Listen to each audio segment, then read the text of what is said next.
Hi, my name is Julia Flynn Siler. I'm an Irish-American author, and I'm so delighted to be taking part in IBAM's 2020 virtual festival this year. Thank you for being here as well.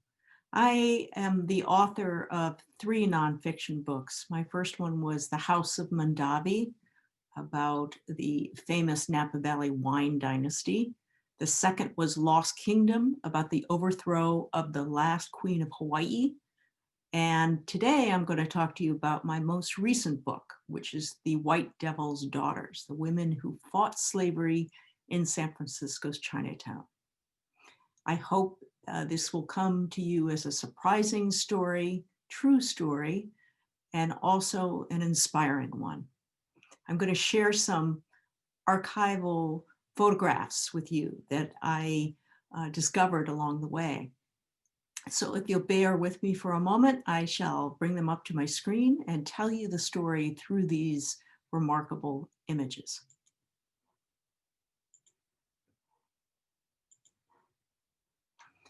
So the story begins in the 1870s in San Francisco. Now let's picture what San Francisco might have looked like during that period of time. The first cable car rumbled up its hills in the summer of 1873. The streets were mostly paved with cobblestone, but some of them were still dirt. The city was lit by gas lamps. There was continual construction and change. San Francisco then was the largest city on the West Coast, and there was a tremendous amount of agitation going on there.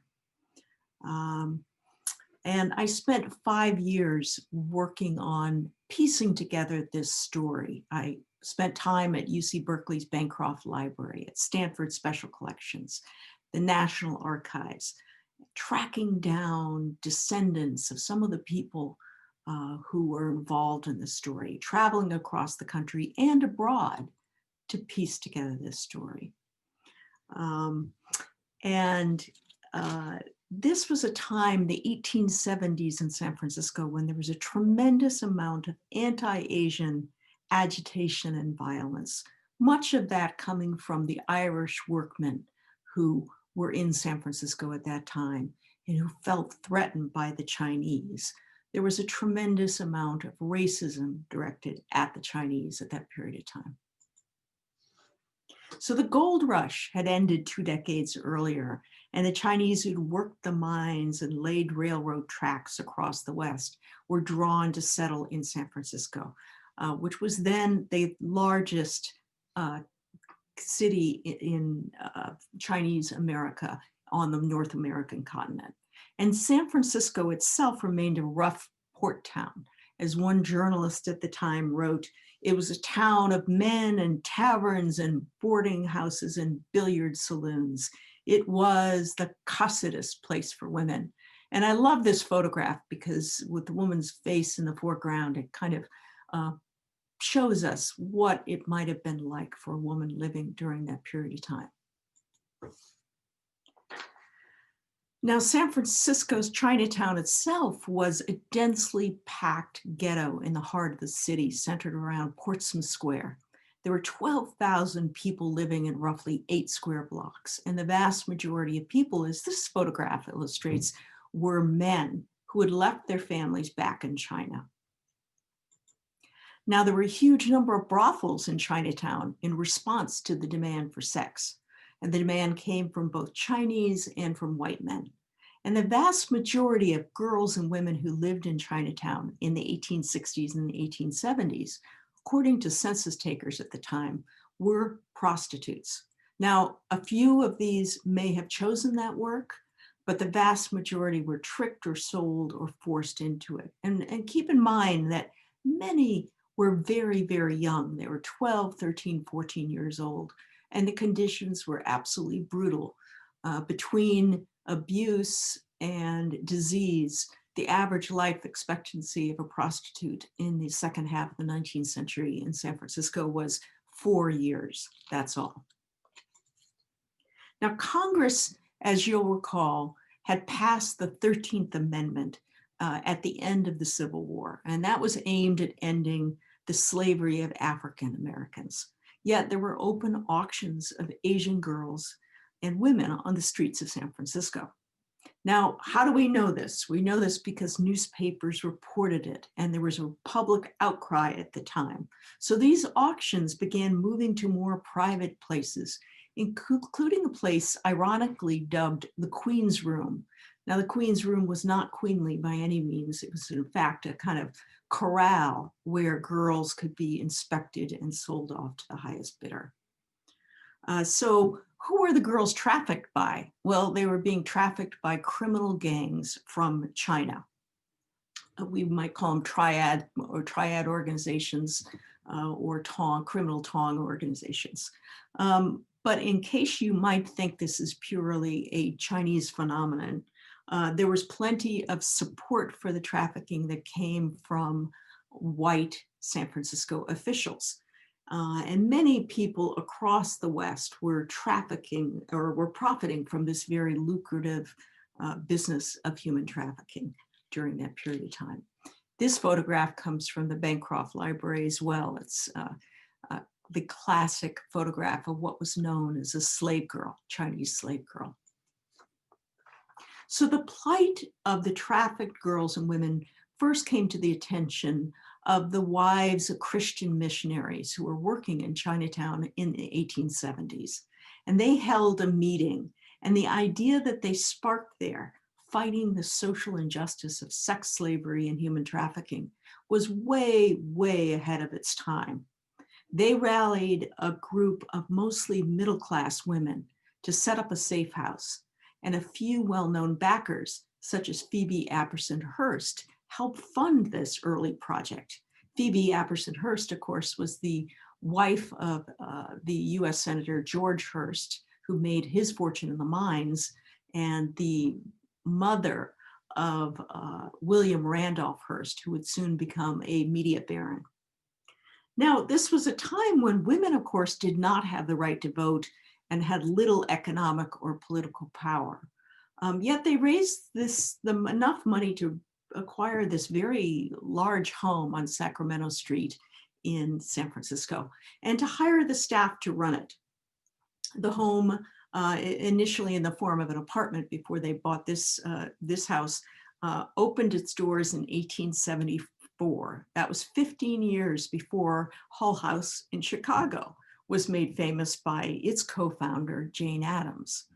And this safe house operated for 7 decades, from the 1870s to the 1930s. Now, the women who ran the home began doing what they call rescue work. And that's probably a term we would not use today because it kind of strips the agency of the women who found their freedom of the home by referring to what happened to them as being rescued. But that said, this is the iconic photograph of that work, and it was almost certainly staged for a newspaper article.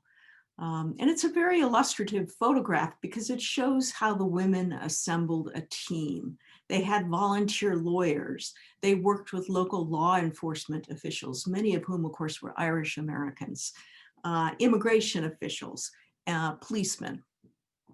And notably, the woman who is looking up at the young girl who is in the arms of the policeman, whose face is turned away from the camera, that is a Chinese American staffer at the home.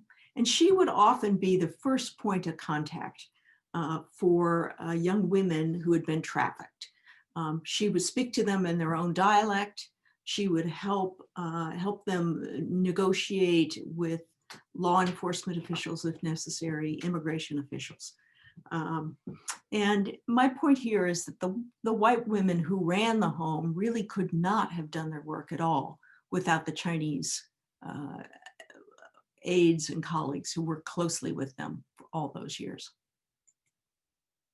So we know through logbooks and case files that between 2,000 and 3,000 residents stayed at the home between the 1870s and the 1930s. And they ranged in ages from babies to women in their 20s, to women in their 30s and beyond. Now, some of the babies were born to residents who'd been trafficked. Others were orphans who were left in the care of the staffers at the home because there really weren't the social services that we now take for granted. And the women who ran the home hoped to share the Christian faith, although conversion was not a requirement for staying at the safe house. But it was a small band of faith-based activists, both Asian and white, who fought the slave trade together for 7 decades. And they were always, always short of money. Yet it's really remarkable to me how much they achieved. They raised awareness of the issue of human trafficking. They testified in front of legislators. They helped pass one of the first pieces of anti-trafficking legislation in the state of California. And they hosted an enormous number of VIPs, including a presidential party and the philanthropist Andrew Carnegie and his wife. And the person who became the public face of the home was named Donaldina Cameron. This is a photograph of her. Her Scottish family called her Dolly Cameron. And this is a photo of her at age 25. I never, ever again saw her in such prim clothes with white gloves and delicate lace netting like that, because pretty much as soon as she arrived on the doorstep of that home in 1895, she rolled up her sleeves and got to work. And she became famous for her physical courage, her willingness to scramble over rooftops and defy quarantine lines and to stand down Tong members to protect the girls and women who were in her care at the home. And she became so effective at disrupting the business of human trafficking that her enemies in Chinatown, primarily organized crime gangs, called her the White Devil. And that's where the title of my book comes from, The White Devil's Daughters. And that, of course, was a racial epithet, and it was meant intentionally to scare girls and to prevent them from seeking her out and fleeing to the safe house. At the same time, some of the girls and women who were living at the home came to call Dolly mother or Lomo, which was an affectionate term for old mother. And one of the most touching experiences I had in writing this book and researching it was a discovery in Stanford's archives of a folder with Mother's Day cards that former residents who had scattered around the world had sent Dolly to thank her for helping change their lives. So Dolly and her team faced many threats and challenges over the years, including the quarantine of Chinatown at the beginning of the 20th century when there was an outbreak of bubonic plague. But the photograph here captures one of the absolutely most terrifying challenges that they faced, and that was the 1906 earthquake and firestorm. And this was a photograph taken literally 50 yards away from the house, which is on your left, looking down towards the financial district or the business center of the town on the morning of the earthquake. And it was Dolly's first person account of leading the girls and women, there were about 50 of them living in the house at the time, through the destroyed, shattered city with the smell of smoke in the air and the chaos that really made me want to write this book.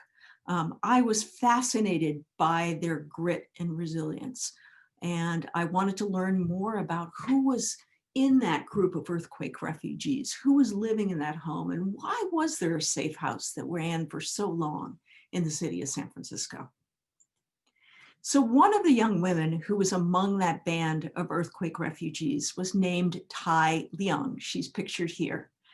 And she was sold by her family as a child servant. And she ran away to the rescue home at the age of 12 to avoid an arranged marriage. Now she gained an education at the home and she became a translator and an aide there. And eventually Dolly recommended her for a job at the newly opened immigration station at Angel Island. And she fell in love with a fellow worker at Angel Island. And they, because of the anti-miscegenation laws in California at the time, they went to Washington State to get married. And they came back to California, came back to Angel Island, and they were both promptly fired from their jobs. Well, they were resilient people. They managed to find new jobs. And this is a photograph snapped about 2 years later, in which ran in the newspaper. It was kindly provided to me by the historian Judy Young. And the caption on this newspaper article described Tai as a progressive Chinese American woman who just cast a vote in the presidential primary in 1912.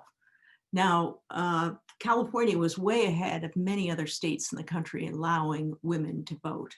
And because Tai was born in the United States, she was allowed to vote. But she never did learn how to drive. And this photograph makes her family chuckle. Now, Tai was very recently the subject of a short documentary that ran in PBS's American Experiences series. And I was interviewed along with Tai's grandson. And that's just been such a great pleasure and surprise as part of this process to get to, meet the family members of the women I write about. Now, this is another young woman who blossomed at the home. Her name was Bessie Zheng. She too had fled an arranged marriage in China by running away to the home at the age of 15. It quickly became very clear to staffers that Bessie was gifted with a very strong mind. And with their help, she enrolled in Stanford University, and sure enough became the first Chinese American woman to graduate from Stanford University in 1927. This is her yearbook photograph that I found at Stanford. From there, she then went on to go to medical school, became a pioneering Chinese American woman doctor, and came back eventually to San Francisco and to the home and helped care for some of its younger residents. And you see a picture of her on the right doing that. Now, this is probably the most remarkable story that I came across of somebody who absolutely changed their life in a very traumatic way by finding the home. And I wanted to step back for a moment and say one of the challenges of writing this history is that very few women who've been trafficked ever leave behind written records of their experiences. But this woman in the photograph, who was known by a number of different names, but the one that she became famous for was Yamada Waka, a Japanese woman. And she did write very movingly of her experiences. She'd been trafficked through Seattle and then to San Francisco, and she took refuge at the home at the turn of the century. She gained an education there and ended up marrying her Japanese tutor. And the two of them left San Francisco and returned to Japan just before the 1906 earthquake struck. When she got back to Japan, she started writing, and she became a leading feminist voice. And not only that, but set up a safe house similar to the one that had been so important to her in San Francisco. This photograph, which comes from the US Library of Congress, is especially moving for me. It was taken in 1937. And Yamada Waka at that point was on a book tour. You can see the book in her that she's holding. And she had just been invited to visit Eleanor Roosevelt, the First Lady. And this is a photograph, of course, taken of her in front of the White House in 1937. Again, a key kind of story about how education can play such an important role in changing the course of a life. Now, the final young woman I want to tell you about is named Tien Fu Wu, and she's one of the young women who came to call Dolly mother. She arrived in San Francisco in 1894, about 15 months before Dolly got there. And she was sold by her father in China when she was a very young girl to pay his gambling debts. She ended up working as a servant in a brothel in San Francisco's Chinatown. But she was very badly abused as a young girl. Her owners burnt her, and her abuse came to the attention of authorities. And so she was at one point scooped up by a policeman and brought to the safe house on Sacramento Street in San Francisco. Again, education plays a key role in her story.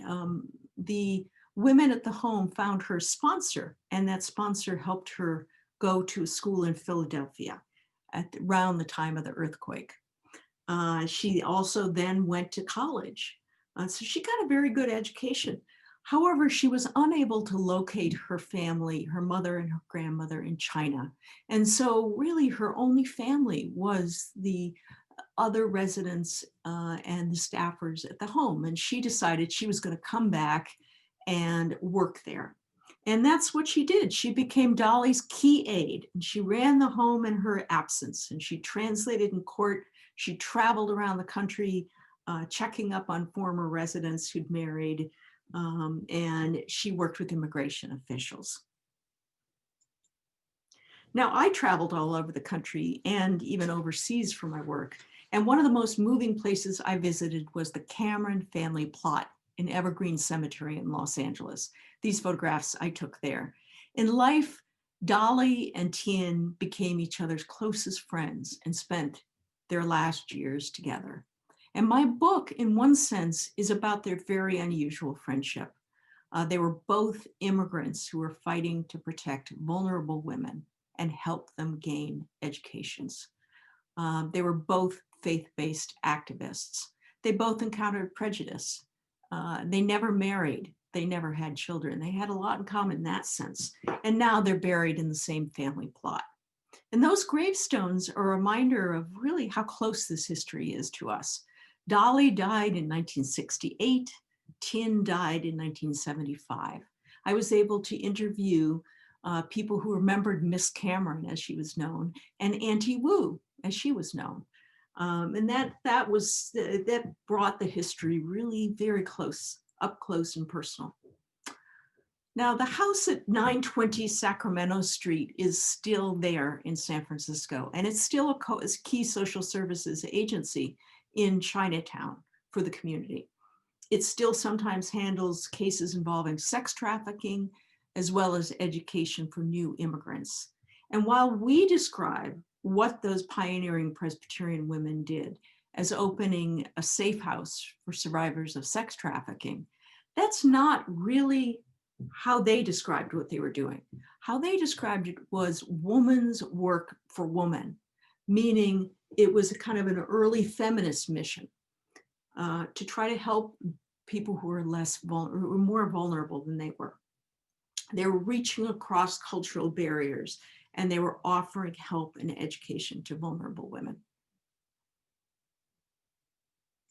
What motivated those women? Well, faith and compassion. And it was the same kind of compassion, I'd argue, that motivated or fueled the abolitionists who fought the transatlantic slave trade in African slaves. And I truly found their stories inspirational. There were many moments when they were discouraged, many moments when they did not see a way out, and they persevered. And so I hope you find their story inspiring, because I certainly did. Now, I wish we could do a Q&A today. I would love that.